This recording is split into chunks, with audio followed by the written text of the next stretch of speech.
वाले सबके सब लोग बिल्कुल मजे में हैं, एकदम चकाचक रापचिक। एक बार फटाफट से कंफर्म करेंगे, my totally audible and visible to you ladies and gentleman. Do it fast. Good evening to you all, good evening to you all. चलो आ जाओ, शाबाश। Again we are meeting after a long time in the session of personality development, and this is going to be the most important lecture of this series.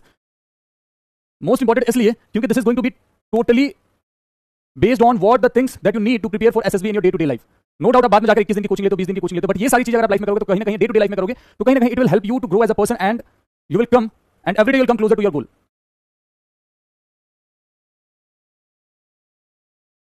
ठीक है, आओ जरा फटाफट से लेट्स सी आज का क्या होने वाला है, क्या कुछ आज हम कवर करने वाले हैं। उससे पहले एक बार रिचुअल पूरा कर देंगे क्या, एक बार जयकारा लगाएंगे लाइव चैट में, भारत माता की जय। फटाफट से रिचुअल पूरा करेंगे। Let's proceed further, let's proceed further. Services selection board या एसएसबी वो प्रोसेस है ना, मतलब इतना खूबसूरत प्रोसेस है कि अगर मेरा बस चले तो आई वुड लव कि हर स्टूडेंट, इंडिया का हर स्टूडेंट एक बार इस प्रोसेस से गुजरे, 5 दिन जरूर जाके वो इस प्रोसेस को एंजॉय करे, इस प्रोसेस को एक्सपीरियंस करे। ये प्रोसेस इतना प्यारा है ना यार, ये प्रोसेस इतना प्यारा है कि मतलब क्या ही बताऊं। ये प्रोसेस इंसान को बदल देता है। रिकमेंड होना नहीं होना वो सेकेंडरी चीज है, बट अगर आप इस प्रोसेस में 5 दिन रहते हैं ना, अगर आप इस चीज को लेकर के सीरियस है, बस प्रिपेयर करें इसको लेकर के, तो आपकी पर्सनैलिटी में वो चेंजेस आएगा ना कि आप खुद पे खुद भीड़ से अलग दिखने लगेंगे, आप खुद पे खुद भीड़ से अलग दिखने लगेंगे। इसमें बोलता हूं ना, मतलब मुझे ऐसा लगता है कि एस्पिरेंट केवल 2 होते हैं, या तो यूपीएससी एस्पिरेंट या तो डिफेंस एस्पिरेंट, जो जनरली भीड़ से अलग दिख जाते हैं। अगर तुम डिफेंस एग्जाम की तैयारी कर रहे हो तो तुम्हारा सोचने का तरीका, तुम्हारा बोलने का तरीका, तुम्हारा बात करने का तरीका, तुम्हारा पहनना ओढ़ना सब कुछ थोड़ा सा अलग हो जाता है बाकी दुनिया से, अगर सीरियस हो इस चीज को लेके तो। Ready for this session, ready for this session ladies and gentleman. चलो देखो यार, सिंपल लैंग्वेज पहले बात करते हैं। कुछ ऑयल के बारे में बात नहीं करूंगा, ऑयल के बारे में सब तुम्हें एक बार में कई बार समझाया जा चुका है, कई बार समझाया जा चुका है, उसमें बात ही नहीं करूंगा। मैं बहुत सिंपल लैंग्वेज में बात करूंगा कि फौज को कैसे लोग चाहिए, फौज में रिक्वायरमेंट क्या है, फौज अगर तुम्हें अपने ऑर्गेनाइजेशन में शामिल कर रही है तो अपनी जरूरतों के अकॉर्डिंग शामिल करेगी। फौज में कैसे लोगों की जरूरत है, क्या फौज में ऐसे लोगों की जरूरत है जो बहुत ज्यादा पढ़ने में अच्छे हो, क्या ऐसे लोगों की जरूरत है क्या बहुत ही ज्यादा अच्छे पढ़ने में हो, लेकिन पढ़ने में तो अच्छे हैं, पढ़ने में तो अच्छे हैं लेकिन ग्रुप के साथ काम नहीं कर सकते, क्या फौज ऐसे लोगों को लेगी, नहीं लेगी। कुछ लोग ऐसे हैं जो ग्रुप में अच्छा तो काम कर सकते हैं लेकिन फिजिकल फिटनेस है ही नहीं उनमें, बहुत ज्यादा मोटे या बहुत ज्यादा पतले, मतलब 1 किलोमीटर पैदल चलिए तो हाफ ऐसा आ जाएगा कि गिर जाएंगे, बेहोश हो गए। क्या फौज ऐसे लोगों को लेना चाहिए, भले आप ग्रुप में काम क्यों ना कर सके, नहीं लेना चाहिए। क्या फौज ऐसे लोगों को लेना चाहिए ऑफिसर बनाने के जो फिजिकली बहुत ज्यादा फिट है, बहुत ज्यादा फिजिकली फिट है, लेकिन कॉवर्ड या क्या बोलते हैं, कमजोर दिल के हैं, कॉवर्डली नेचर के, कमजोर दिल के हैं, जिनकी थोड़ी सी मेरी हालत खराब हो जाती है, बहुत जल्दी डर जाते हैं। क्या फौज ऐसे फिजिकल फिट बंदों को लेना चाहिए, बिल्कुल नहीं लेना चाहिए। तो फौज को जरूरत कैसे लोगों की है भाई, फौज को ना सिंपल लैंग्वेज में बात करें, अपनी जरूरतों के अकॉर्डिंग फौज को ऐसे लोग चाहिए जो ग्रुप में भी काम कर सके, ठीक ठाक नॉलेज हो, बहुत ज्यादा ना हो, ठीक ठाक नॉलेज हो, ब्रेव हो, फिजिकली फिट हो, लॉजिकली चीजों को सोच सके, मतलब लॉजिकल थिंकिंग हो, कुछ भी उटपटांग ना सोचें, कुछ भी उटपटांग ना सोचें, थिंकिंग लॉजिकल हो, प्रैक्टिकल चीजों को लेकर के चलें। फौज को ऐसे लोग चाहिए जो किसी भी परिस्थिति में जिनका मोराल हाई रहे, और सिर्फ अपना नहीं, जो लोग उनके कमांड के अंदर आते हैं, जो लोग उनके कमांड के अंदर आते हैं वो उनका मोराल भी हाई करके रखें। फौज को ऐसे लोग चाहिए। फौज is looking for leaders, yes और नो, फौज is looking for leaders ladies and gentleman. तो आज हम उन्हीं सारी चीजों पे बात करेंगे कि तुम लोग बोलते हो ना कि सर रिटर्न के साथ हम हर रोज ऐसा क्या करें जिससे हमारी एसएसबी की प्रिपरेशन चले, तो ये सेशन उसके लिए है। अगर आपकी एसएसबी में नजदीक है तो सारी चीजों को आप अपने डे टू डे लाइफ में फॉलो करें। आपकी एसएसबी 2 महीने बाद है तो trust me ladies and gentleman, 2 महीने बाद you will be a totally different person. आप आज मैं जो चीजें बताऊंगा उसको 1 महीने तो फॉलो करके देखिए, बस 1 महीने फॉलो करके देखो, आप you will be a totally different person just in a month, just in a month ladies and gentleman.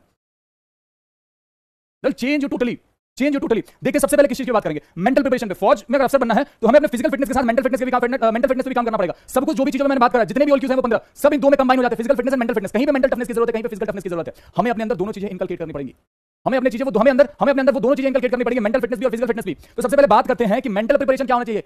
सबसे इंपॉर्टेंट चीज, स्टे इन्फॉर्म्ड एंड अपडेटेड। अब एक बात समझो, जब भी आप एसएसबी के लिए जाते हैं तो वहां पे बड़े सारे प्रोसेस होते हैं, बड़े सारे प्रोसेस होते हैं, ग्रुप डिस्कशन होता है, करेक्ट, ग्रुप डिस्कशन होता है। आप स्क्रीन हो जाते हैं तो उन ग्रुप डिस्कशन में क्या बोलेंगे आप अगर आप अपडेटेड ना रहेंगे दुनिया में क्या चल रहा है। हाँ अभी गलत, ठीक है, बोलो शर्मा।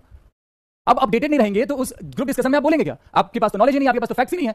अगर वहां पे अनएम्प्लॉयमेंट से रिलेटेड मान लो कि कोई जीडी हो रहा है और आपके पास अनएम्प्लॉयमेंट से रिलेटेड डाटा ही नहीं है कि कितना जॉब प्रोड्यूस हो रहा है, अनएम्प्लॉयमेंट रेट क्या है, कितना यूथ बेरोजगार है, इंडिया के पॉपुलेशन का वो कितना, मीन एज कितना है, किस तरह के जॉब क्रिएट हो रहे हैं, एआई के आने से किस तरह के जॉब्स खत्म हो गए हैं और एआई के आने से किस तरह के जॉब्स नए आ रहे हैं, तो आप बताएंगे कैसे, आप क्या बोलेंगे जीडी में। आप बस यही बोलते रहेंगे कि yes gentleman I agree with chest number this, I agree with chest number this, और ये अग्री करते आप बाहर आ जाएंगे।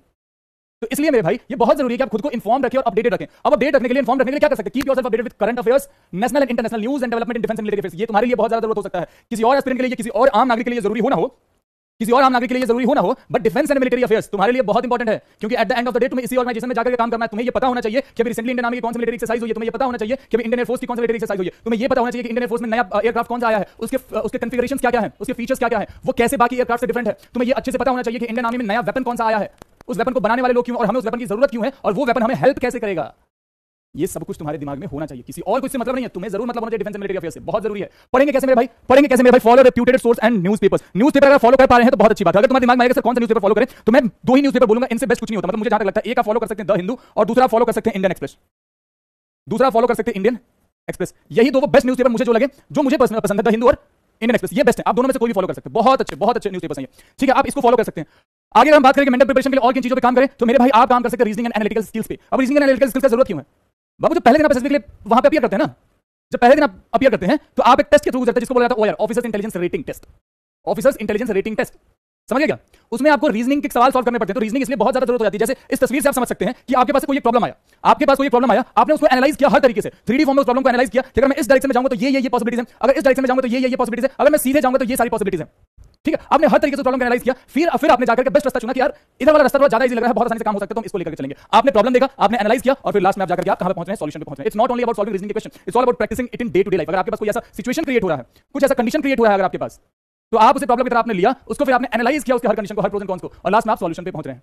लास्ट में आप कहां पहुंच रहे हैं? सॉल्यूशन पे पहुंच रहे हैं। ठीक है, तो engage in activities that enhance your logical reasoning, problem solving and analytical thinking, solve puzzles. अब ये पजल सॉल्व करने से क्या होता है ना कि हमारा मेंटल एबिलिटी बढ़ता है, हमारी थिंकिंग एबिलिटी बढ़ती है, हम अलग अलग तरीके से चीजों को सोच पाते हैं सॉल्व करने के लिए, इसलिए पजल्स बहुत हेल्पफुल होते हैं। Practice mathematical reasoning, mathematical reasoning से क्या होगा? कैलकुलेशन स्पीड बढ़ेगा, आप अलग अलग चीजें सोच पाएंगे। जब रीजनिंग सॉल्व करते हैं तो उसमें बहुत तरीके से आपका दिमाग काम करता है कि अच्छा एक बार स्क्वायर वाला पजल लगा के देख लेते हैं, एक बार क्यूब लगा के देख लेते हैं, किससे सॉल्व होगा, तो उसके लिए मैथमेटिकल रीजनिंग सॉल्व करना जरूरी है। Engage in discussion on diverse topic, इसलिए बोला जाता है कि अपना फ्रेंड सर्कल ऐसा रखें, आप अपना फ्रेंड सर्कल ऐसा रखें जहां पे आप इंपॉर्टेंट चीजों को लेकर के डिस्कस कर सकें, आप मिलिटरी अफेयर्स पे बात कर सकें, आप वर्ल्ड अफेयर्स पे बात कर सकें, आप जियोपॉलिटिक्स पे बात कर सकें। आपके पास ऐसा फ्रेंड सर्कल होना चाहिए फ्रेंड सर्कल जहां पे डिस्कस कर सकते हैं कि यार यूक्रेन रशिया वॉर को कैसे खत्म किया जा सकता है, मतलब रिपरकशंस क्या क्या हो रहे हैं, अगर मान लो कि अमेरिका इस वॉर में आ जाए तो क्या क्या कंडीशंस हो सकते हैं, क्या क्या चीजें हो सकती है। लेकिन ये डिस्कस करेंगे कैसे आप? जब आपके पास एडिक्वेट नॉलेज होगा, जब आपके पास एडिक्वेट नॉलेज होगा तब जाकर के आप इन सारी चीजों पे अपने फ्रेंड सर्कल में डिस्कस कर सकते हैं। तो पहला चीज जो पहले स्लाइड पे था, keep yourself informed and updated, तब उसके बाद आप डिस्कशन वगैरह में पार्टिसिपेट कर सकते हैं, तब जाकर के आप डिस्कशन वगैरह में पार्टिसिपेट कर सकते हैं। समझे?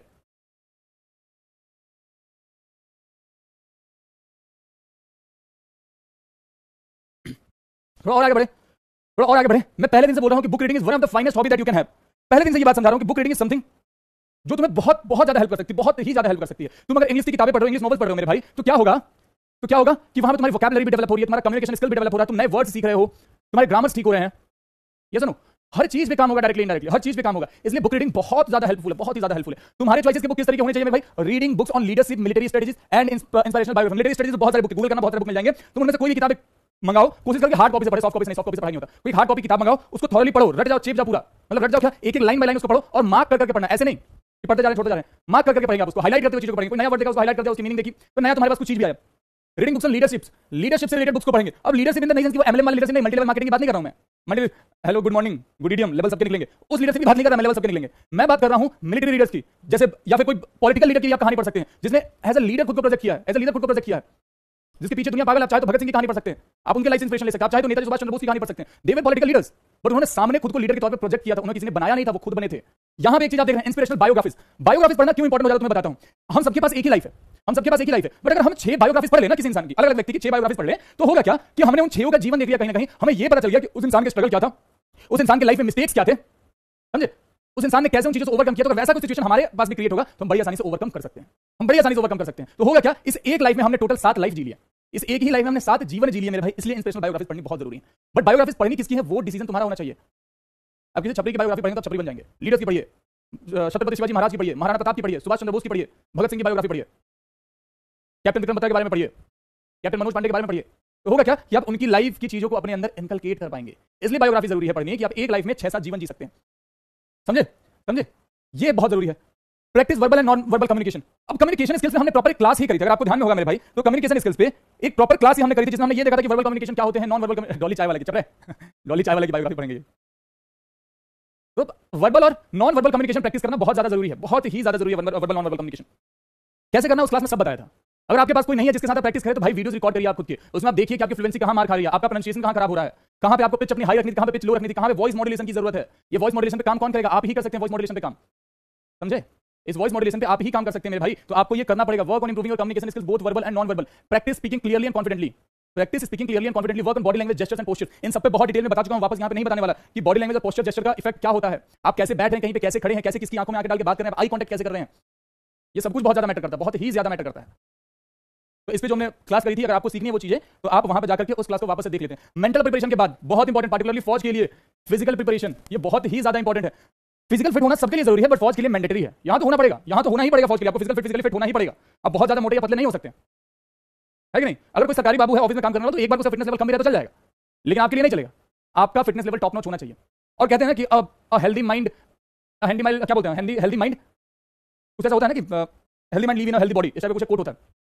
तो पहले आपको अपने बॉडी को हेल्दी करना पड़ेगा, पहले आपको अपने बॉडी को फिट करना पड़ेगा, तब जाकर आपका माइंड भी हेल्दी होगा। जब आप डेली फिजिकल फिटनेस वाले गोल्स में इन्वॉल्व रहेंगे, हर रोज आप कुछ ना कुछ फिजिकल एक्टिविटी करेंगे, चाहे आप जिम जा रहे हैं, चाहे आप रनिंग के लिए जा रहे हैं, चाहे पुशअप पुलअप्स, ये सारी चीजें कर रहे हैं, जब ये सारी चीजें आप करेंगे ना मेरे भाई, तो होगा क्या कि आपका ध्यान कम भटकेगा। ये मैं पर्सनल एक्सपीरियंस के बेसिस पे बात कर रहा हूं। जब रेगुलर रहेंगे आप जिम में, रिजाइड इन हेल्दी बॉडी, हां रिजाइड इन हेल्दी बॉडी, बस वही बात है मेरे भाई कि अगर आप इन सारी चीजों में इन्वॉल्व रहेंगे ना, आपका ध्यान कहीं ना कहीं बहुत कम भटकेगा, आप फोकस्ड रहेंगे, आप फोकस्ड रहेंगे बहुत ज्यादा। तो इसलिए फिजिकल फिटनेस बहुत ज्यादा जरूरी है। क्या कर सकते हैं आप? Work on improving your communication skill, both verbal and practice speaking clearly. ये तो गलत चीज यहां पे टाइप कर दिया टाइपिस्ट ने।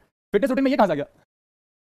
फिटनेस रूटीन में ये कहां से आ गया? ये क्या टाइप करके टाइपिस्ट ने? देखो, यू कैन फॉलो रनिंग, आप जा सकते हैं एवरीडे, आप रनिंग जा सकते हैं, आप जिम जा सकते हैं, आप बॉडी वेट एक्सरसाइजेस कर सकते हैं, बॉडी वेट एक्सरसाइज कर सकते हैं। क्यों ये नहीं बोलना चाहिए मेरे सामने कि सर अगर हम वॉक करें तो, कोई अगर ये बोले कि सर अगर हम डेली वॉक करें तो क्या हम फिजिकल फिट रह सकते हैं? नहीं, walking is not an exercise. तुम चल रहे हो तो क्या उसको फिजिकल फिटनेस में काउंट करोगे? नहीं, वो एक्सरसाइज में काउंट नहीं होता। ठीक है, आप ये सारी चीजें कर सकते हैं। आप चाहे तो स्विमिंग इंक्लूड कर सकते हैं, आप चाहे तो स्विमिंग इंक्लूड कर सकते हैं। ये सारी चीजें जो है आपको फिजिकल फिट रखने में हेल्प करेंगे, ये सारी चीजें आपको फिजिकल फिट रखने में हेल्प करेंगे। अगर देखिए प्रैक्टिस आउटडोर एक्टिविटीज, देखो अब हमारा जनरेशन ऐसा हो गया ना, मतलब मेरे से थोड़ा सा पहले वाला जनरेशन, जो भी इंडिया तुम लोग दे रहे हो, या तुमसे पहले जो तुमसे 4-5 साल जो पीछे हैं, उनका तो और कहानी खराब है, उनका तो और कहानी खराब है। वो भाई घर से बाहर निकल रहे हैं, घर से बाहर ही नहीं निकल रहे हैं, और कहीं ना कहीं उनकी भी गलती नहीं है। जो बड़े शहर में बच्चे वो मल्टी स्टोरी बिल्डिंग में रहते हैं, उनके पास कुछ होता ही नहीं है बाहर निकलने के लिए। बाहर निकलो, रोड पे जाकर थोड़ी खेलोगे, ग्राउंड कोई आसपास है नहीं, ये बहुत बड़ी समस्या होती है। तो उस परिस्थिति में आप होम वर्कआउट जरूर करें, अगर पॉसिबल आसपास पार्क है, ग्राउंड से, नहीं तो सुबह सुबह रनिंग पे जरूर जाए जब रोड खाली रहे हैं। तो ये बहुत जरूरी है मेरे भाई। Engage in outdoor activities that improve physical endurance and stamina such as running, hiking, swimming और प्लेइंग टीम स्पोर्ट्स। अब ये टीम स्पोर्ट का ना बहुत ज्यादा इंपॉर्टेंट है, not only to keep you physically fit, not only to keep you physically fit, but also to make you a person who can work in team, right. इसके लिए team sports खेलने बहुत जरूरी है, बहुत ज्यादा जरूरी है टीम स्पोर्ट्स खेलने। तुम ग्रुप में काम करना सीख जाते हो कहीं ना कहीं, जब आप कोई टीम गेम खेलते हो, जैसे आप सॉकर खेलते हैं, फुटबॉल खेलते हैं, तो उसमें आई कांटेक्ट से कम्युनिकेशन होता है कि तुम बॉल के पास नहीं करते हो कि मैं तेरे को पास दे रहा हूं, भाई सामने वाले को पता चलेगा तुम उसको पास दे रहे हो। आप कंटिन्यूअसली बॉल लेकर जा रहे हो, आपका अपने टीम मेंबर्स आई कांटेक्ट हुआ, आपने आई कांटेक्ट में विश्वास से बॉल उसके पास पास किया और वो बॉल को कलेक्ट करेगा आसानी से। कई बार ऐसा होता है कि आप बॉल लेकर एकदम गोल पोस्ट के नजदीक खड़े हो, लेकिन आपके साइड से गोल करना पॉसिबल नहीं हो पाता है, तो आप क्या करते हो? अपने टीममेट के पास दूसरी साइड गोलकीपर आपके पास से बॉल उसके पास करते हो और वो गोल करता है। वो गोल तो उसके खाते में काउंट हुआ, टीम के खाते में तो काउंट हुआ ना। तो इस टीम स्पिरिट यहां से निकल के आती है। आप बहुत ज्यादा सेल्फलेस हो जाते हो। जैसे कल हमने रोहित शर्मा का नॉक देखा, वो चाहता टुक करके वहां पर 100 पूरा कर सकता था, करेक्ट। लेकिन उसकी वजह में क्या था कि मैं अपनी टीम के खेल रहा हूं, मैं अपनी कंट्री को रिप्रेजेंट कर रहा हूं, मेरे पर्सनल रिकॉर्ड्स मायने नहीं रखते हैं। तो उसने वहां पर टीम स्पिरिट है, उसने वो हिट करा 92 पे जाकर भी, भले उसका शतक पूरा नहीं हुआ, लेकिन अल्टीमेट चीज क्या हुई कि टीम जीत गई अपनी। इसलिए टीम गेम खेलना बहुत ज्यादा जरूरी है, टीम स्पिरिट डेवलप करने के लिए, समझिए ये बहुत ज्यादा जरूरी है। आप ये फॉलो करें, आप ये फॉलो करें। और जो तुम में से बड़े शहर में रह रहा है, मल्टी स्टोरी बिल्डिंग, भाई तुम्हारा तो काम खराब हो रखा है, इंप्रूव करो चीजों, कैसे भी सोशलाइज हो, आसपास खेलने वाले जाओ कहीं भी। हेल्दी डाइट, देखो हेल्दी डाइट होना बहुत ज्यादा जरूरी है, बहुत ही ज्यादा जरूरी है बाबू। क्योंकि अगर हम बहुत ज्यादा वर्कआउट कर रहे हैं, बहुत ज्यादा खेल कूद रहे हैं, तो हमें शरीर को फ्यूल भी चाहिए, हमारे शरीर को फ्यूल भी तो चाहिए। हमें उस ढंग का खाना खाना पड़ेगा। हम पिज्जा बर्गर खा करके ये नहीं सोच सकते कि हम बहुत ज्यादा फिजिकली फिट रहेंगे, हम बहुत ज्यादा लंबे टाइम तक रनिंग कर पाएंगे, हमारा एंड्योरेंस अच्छा होगा, हमारा स्टैमिना अच्छा होगा, कभी नहीं होगा, कभी भी नहीं हो सकता है, नेवर एवर, कभी नहीं। कैसे होगा? जब हम हेल्दी डाइट खाएंगे, जब हम बैलेंस डाइट खाएंगे, हमारे खाने में फ्रूट्स हो, वेजिटेबल्स हो, प्रोटीन्स हो, हेल्दी फैट्स भी होने चाहिए। अब ये वीडियो कॉल प्लीज मैं तुम्हें ब्लॉक करवा दूंगा, और यहां से नहीं, हर जगह से ब्लॉक करवा दूं, पॉसिबली हर जगह से ब्लॉक करवा दूं। मेरा एक मैसेज जाएगा तो हर जगह से ब्लॉक करवा। मैं चाहता नहीं हूं तुम्हें ब्लॉक करवाना। एक बार तुमसे वीडियो कॉल बात भी हुई थी, इसलिए मैं चाहता नहीं हूं कि मैं ऐसा करूं, मेरे को मजबूर मत करो। ये वो क्लास नहीं है जहां तुम ये सवाल पूछ रहे हो, ये क्लास उस चीज के लिए है नहीं। चैप्टर कंप्लीट होने के बाद मोर देन 60% हो जाते हैं, 70% हो जाते हैं, 80%। मैं क्लास पूछ रही सारी चीजें, अगर 60% हो जाते तो वहां पे रुके रहोगे, उसको इंप्रूव करने की कोशिश नहीं करोगे। अगर 90% में तुम्हारे हो रहे हैं तो 10% के लिए काम नहीं करोगे। दिमाग में है कि नहीं? अभी लॉजिकल रीजनिंग की बात कर रहे थे कि तुम्हारा लॉजिकल रीजनिंग क्या है। तो 60% हो रहे हैं तो बहुत अच्छा, हाँ ठीक है, 60% हो जाते हैं तो ठीक है, मैंने बोल दिया बहुत अच्छा। तो तुम 60% ऊपर 61%, 62% में जाने की कोशिश नहीं करोगे। ये सवाल पूछते रह जाओगे, तुम यहाँ पर कोई पेपर क्लियर कर लेगा तो एक टाइम केवल 30% सवाल करता था, अपनी मेहनत के बाद 80-90% तक पहुंचा, वो अल्टीमेटली पेपर करता रह जाएगा, क्लियर कर लेगा, तुम यहाँ सवाल पूछते रह जाओगे ऐसे लॉजिकल से। तो जरा सोचो, सॉल्यूशन के बारे में सोचो, प्रॉब्लम लेकर बैठे रहोगे ना तो कुछ नहीं होगा। देखो हमारे खाने में हर चीज होनी चाहिए, हमारे खाने में हर चीज होनी चाहिए। हम केवल भर भर के प्रोटीन भी खाएंगे तो वो भी अच्छा नहीं है। हमारे अपने खाने में रिक्वायरमेंट के अकॉर्डिंग हेल्दी फैट भी होना चाहिए, कार्ब्स भी होने चाहिए, ठीक है, कार्ब्स भी होने चाहिए, वेजिटेबल्स वगैरह से हमारे पास फाइबर्स भी हमारे बॉडी में इंटेक करना चाहिए, हमें विटामिन भी उसी मात्रा में लेने हैं, हमें हर चीज का ख्याल रखना है, समझ रहे बात है। हमें जंक फूड से दूर रहना है, हमें शुगर ड्रिंक से दूर रहना है। जंक फूड मैं ऐसा नहीं बोल रहा हूं कि खाना ही छोड़ दो, टेस्ट है बना खाने के लिए, कभी कभी खा लिया, एक्सेसिव कंजम्पशन से दूर रहना है। हर रोज पिज्जा खा रहे हैं, हर रोज बर्गर खा रहे हैं तो खुद ही बर्गर जैसे बन जाओगे एक दिन, खुद ही एक दिन बर्गर बन जाएंगे आप। तो इसलिए आपको पिज्जा बर्गर से दूर रहना पड़ेगा, थोड़ा दूर रहना पड़ेगा, पूरा नहीं, खाइए बस लिमिट में। शुगर ड्रिंक्स अगर आपको कभी बाहर जा रहे हैं, कभी कभी पार्टी में बैठ के तो मॉकटेल्स वगैरह पी ले, कॉकटेल की बात नहीं कर रहे, मॉकटेल की बात कर रहे हैं, तो वो सारी चीजें पी कभी कभी चलता है। बट हर रोज आप कैफे में बैठ के मॉकटेल पिए जा रहे हैं, डायबिटीज के पेशेंट हो जाएंगे आप, समझ रहे हैं। इसलिए इन चीजों पे कंट्रोल होना चाहिए, ये बहुत जरूरी है। Develop stress management techniques. देखो अब स्ट्रेस नहीं हो ऐसा पॉसिबल नहीं है, सबकी लाइफ में कुछ ना कुछ घटनाएं हर रोज घटित होती हैं। अब अभी बहुत अच्छे मूड में है, कहीं किसी का कॉल आ गया, कुछ ऐसी बात हो गई जिसके कारण स्ट्रेस आपके ऊपर हावी हो गया, आपके पास स्ट्रेस मैनेजमेंट टेक्निक्स होनी चाहिए। स्ट्रेस मैनेजमेंट करने का तरीका क्या होता है कि अगर अपने उससे बात करो ना, तो अगर फिजिकल फिटनेस के लिए काम कर जिम में जाते हैं ना, तो आपका माइंड में क्लियर रहता है कि स्ट्रेस बहुत ज्यादा आपके ऊपर हावी नहीं होता है। योगा एंड मेडिटेशन तो मतलब अलग लेवल की चीज है। अगर आप मेडिटेशन कर रहे हो, अगर आप मेडिटेशन कर रहे हो मेरे भाई, तो वो भी आपके स्ट्रेस मैनेजमेंट में काम आएगा, बहुत ज्यादा हेल्पफुल होता है मेडिटेशन। 4-5 दिन रनिंग करने के बाद बीमार हो जाते हैं, what to do for this. तो 4-5 दिन रनिंग करोगे तो तुम बीमार हो गई, क्योंकि कभी फिजिकल फिटनेस के काम नहीं किया, सीधा जाकर 4-5 दिन दौड़ गया, फिर खराब होगा। अब जब खराब हो गया ना, तो उस कंडीशन में तो रहते हो ना कि जाके वॉक कर सकें, एकदम डॉक्टर ये तो नहीं बोल देता ना कि बेड से उठना नहीं है तुमको, और 4-5 दिन रनिंग के बाद अगर तुम बीमार हो जाते तो फौज में कैसे जाओगे? फिर तुम बीमारी को अपने ऊपर हावी होने दे रहे हो, ये दिक्कत की बात है। मान लो 5 दिन बाद किसी कारण तुम्हें बुखार हो गया, अगले दिन वॉक पे चले जाओ ना भाई, अगले दिन वॉक पे चले जाओ। तुम डेली अगर 3 किलोमीटर दौड़ते थे, उस दिन 3 किलोमीटर दौड़ने की कैपेसिटी नहीं है, तुम छठे दिन बस 1 किलोमीटर जाकर दौड़ाओ, बीमारी भी ठीक हो जाएगा, तुम्हारा रूटीन बन जाएगा। नहीं तो 4-5 दिन बीमार हो गए, उसके बाद 15 दिन रेस्ट कर लिया, फिर 5 दिन तो कंफर्म बीमार पड़ोगे फिर से, क्योंकि फिजिकल फिटनेस की बॉडी को आदत नहीं है। तो स्टार्टिंग में दिक्कत होता है, जब आप जिम ज्वाइन करते हैं पहले दिन कुछ नहीं होगा, दूसरे दिन से आपके बॉडी में बहुत ज्यादा पेन होना स्टार्ट होता है, बहुत ही ज्यादा पेन होना स्टार्ट हो जाता है। लेकिन आप लगातार हफ्ते 10 दिन बस जिम चलेगा ना, बस हफ्ते 10 दिन की बात कर रहा हूं, बस अब हफ्ते 10 दिन लगातार जिम चल गया हर दिन, मेरा वादा है कि बॉडी में पेन नहीं होता है। क्यों? क्योंकि स्टार्टिंग में हमारी बॉडी को आदत नहीं होती उन सब चीजों की, तो स्टार्टिंग में तो उसके साइड इफेक्ट्स दिखेंगे ना थोड़े। अब वहां पे मेंटल टफनेस काम आता है कि आप मेंटली स्ट्रांग है तो अभी कि झेल लेंगे यार, झेल लेंगे, झेल लेंगे, वो झेल लेंगे वाला सेशन पार होता है, फिर आप उसको एंजॉय करना स्टार्ट कर देते हो। ठीक है, बिल्ड रेजिलियंस, तो रेजिलियंट होना बहुत जरूरी है, बहुत ज्यादा जरूरी है। रेजिलियंट मतलब होता है वो दृढ़ निश्चय वाले मजबूत लोग, जैसे जो हर परिस्थिति में खुद पे मतलब एकदम मजबूती के साथ खड़े रहें कि जो होगा देख लेंगे जैसा होगा। बेसिकली मैं बात कर रहा हूं पॉजिटिव माइंडसेट की, इन सिंपल लैंग्वेज में बात कर रहा हूं पॉजिटिव माइंडसेट की।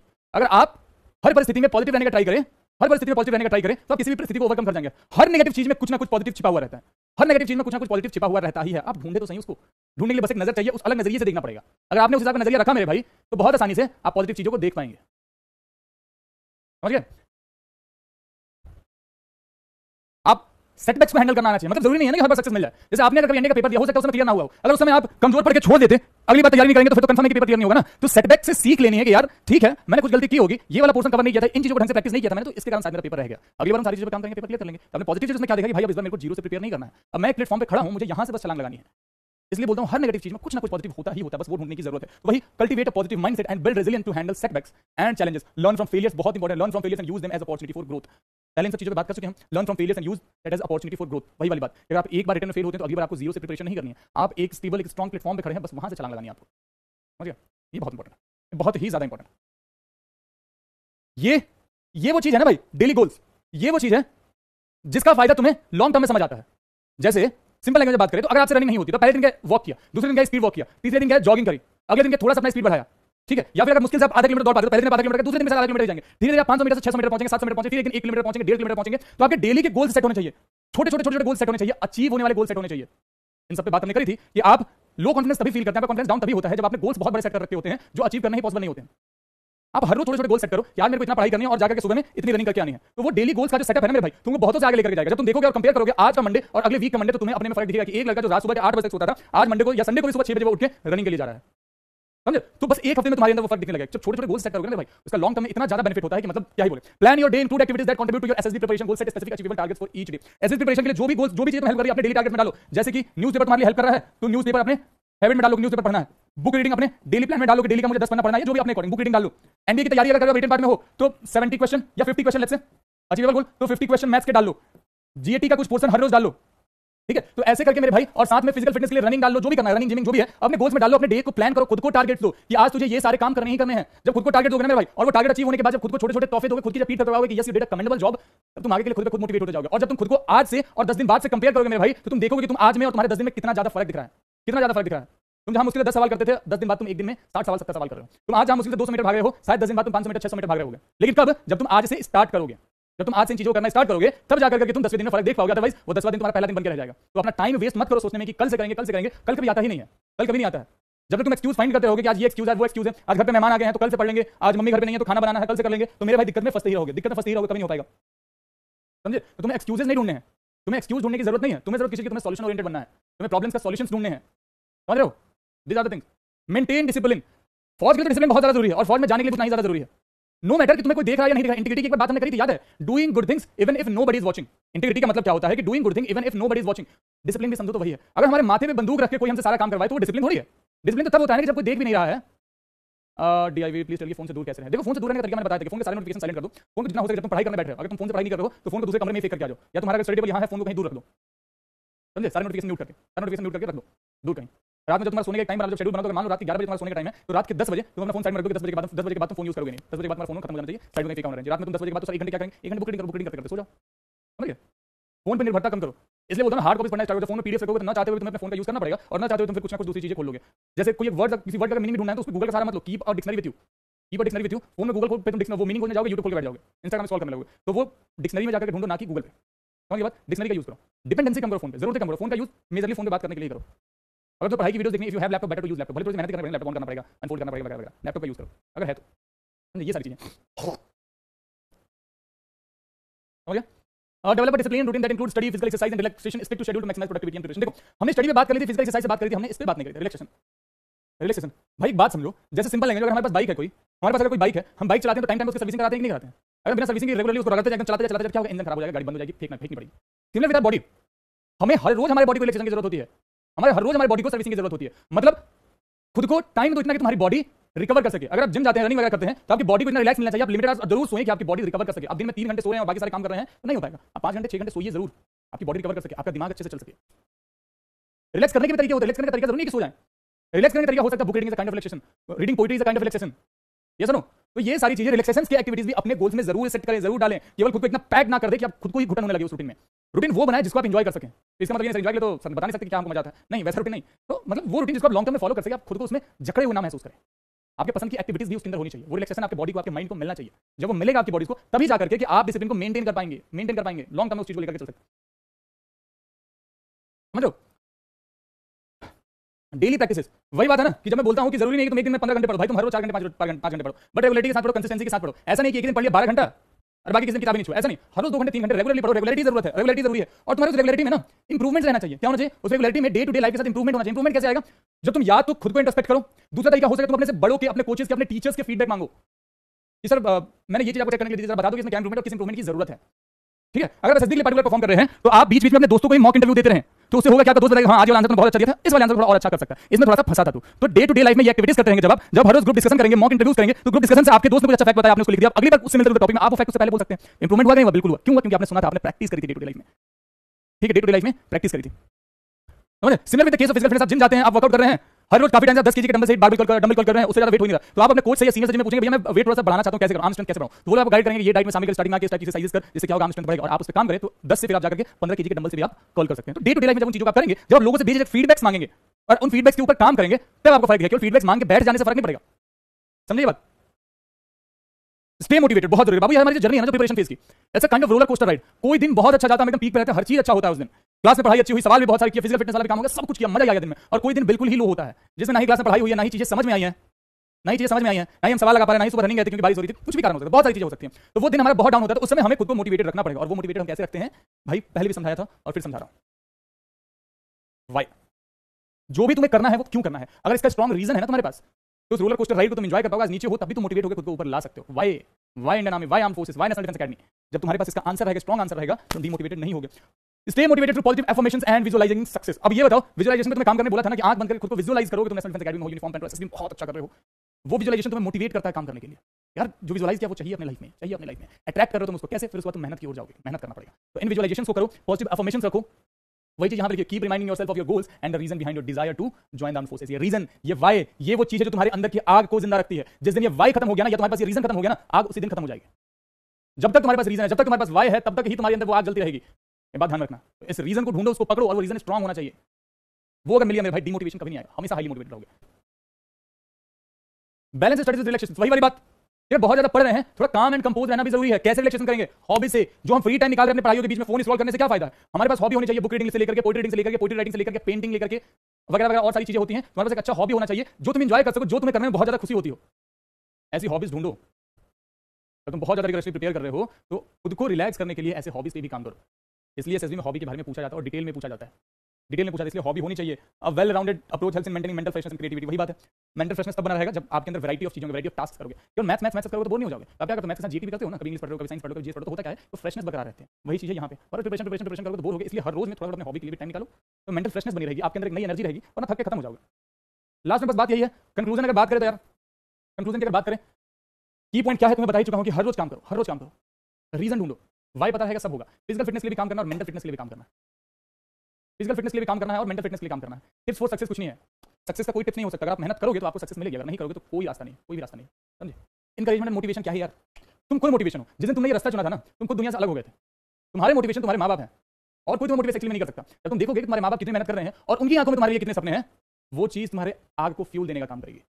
जब वो प्राउडली तुम्हारे पापा किसी को बताएंगे कि मेरा बेटा या मेरी बेटी एनडीए की तैयारी कर रहा है, फौज में अफसर बनेगा, उनकी आंखों में ये बताते हुए जो चमक आती है ना, वो तुम्हारे लिए मोटिवेशन का काम करेगी। अब ये डिसाइड तुम्हें करना है कि क्या ये चमक तुम्हें बरकरार रखनी है, क्या ये चमक को रियलिटी में बदलना है, या इस चमक को खत्म करना है, धूमिल करना है। अगर चाहते हो कि वो रियलिटी बने कि तुम्हारे पापा तुम्हारी मम्मी प्राउडली कि हाँ यार बेटा या बेटी हो तो ऐसा, चाहते हो तो मेहनत करना, तुम पीछे हटोगे नहीं। बाकी मोटिवेशन मैं एक मोटिवेशन लाइन मार के चल दूं, मोटिवेशन सारी मार के चल जाऊं, थोड़ी देर के लिए तो पंप अप हो जाओगे, लेकिन फिर वो शायरी भूली, मोटिवेशन भी भूल गया। लेकिन हर रोज जिन लोगों का शकल देख रहे हैं आप घर पे, जो लोग आपके लिए मेहनत कर रहे हैं, उनकी शकल पे खुशी लाने के लिए ना आप किसी भी कंडीशन तक जाने के लिए तैयार हो जाते हैं। तो उनकी शकलें तुम्हारे लिए मोटिवेशन का काम करेंगे। समझ गए? Make them proud, work hard, work regularly, just for your parents. Anjali Vishwakarma 15 जुलाई में message give me any suggestion GD lecture rate. Anjali Vishwakarma पढ़ाई करो, जीडी लेक्चर रेट के लिए कोई टिप्स ट्रिक नहीं होते हैं, जीडी लेक्चर रेट के लिए पढ़ाई करनी पड़ेगी। 15 जुलाई में बहुत टाइम है, 15 दिन से ज्यादा का टाइम है, तो अभी भी करंट अफेयर्स वगैरह स्ट्रॉन्ग करो, फैक्ट्स लिखो और उन फैक्ट्स को पढ़ो, याद करो कि कब कहां कौन सा फैक्ट, जब तुम फैक्ट्स से बात करोगे तो जीडी में लोग तुम्हें सुनते हैं, अगर फैक्ट्स नहीं दोगे तो कोई तुम्हें नहीं सुनेगा, अगर फैक्ट्स दोगे नहीं तो कोई तुम्हें सुनेगा ही नहीं, समझे नहीं? इसलिए फैक्ट्स लाओ, फैक्ट्स मजबूत करो, सारी दुनिया सुनेगी तुम्हें। समझ गया? लास्ट में होपफुली सेशन आपको अच्छा लगा और ये पर्सनैलिटी डेवलपमेंट सीरीज का आखिरी सेशन था, पर्सनैलिटी डेवलपमेंट सीरीज का ये शायद आखिरी सेशन था। हमने एसएसबी के बारे में हर चीजों पर, हर टॉपिक पर बात कर लिया कि डे टू डे लाइफ में कैसे आप आगे बढ़ेंगे, कैसे आप क्या करेंगे, कम्युनिकेशन स्किल्स पे कैसे बात करेंगे, बॉडी लैंग्वेज क्या होता है, इन सारी चीजों पे हमने डिस्कशन कर लिया। ये मेरी साइड से जो भी चीजें थी, जिस तरीके से मैं हेल्प कर सकता था, I did everything, that's up to you ladies and gentleman. आप इन चीजों को अगर अपनी लाइफ में इनकलकेट करते हैं, डे टू डे लाइफ में प्रैक्टिस करते हैं, तो मेरा वादा है you will be a totally different person, you will transform yourself, you will. ठीक है? And just keep working hard for your parents, make them proud, make them proud. तब तक के लिए जाओ, हंसते रहो, खिलते रहो, मुस्कुराते रहो, पढ़ाई रेगुलर करते रहो, स्ट्रेस रहो, अपना ख्याल रखो। And ladies and gentleman, have faith in yourself, you all are going to make it this time. India is waiting for you and we are also waiting to see you all in uniform as soon as possible. तब तक के लिए जय हिंद।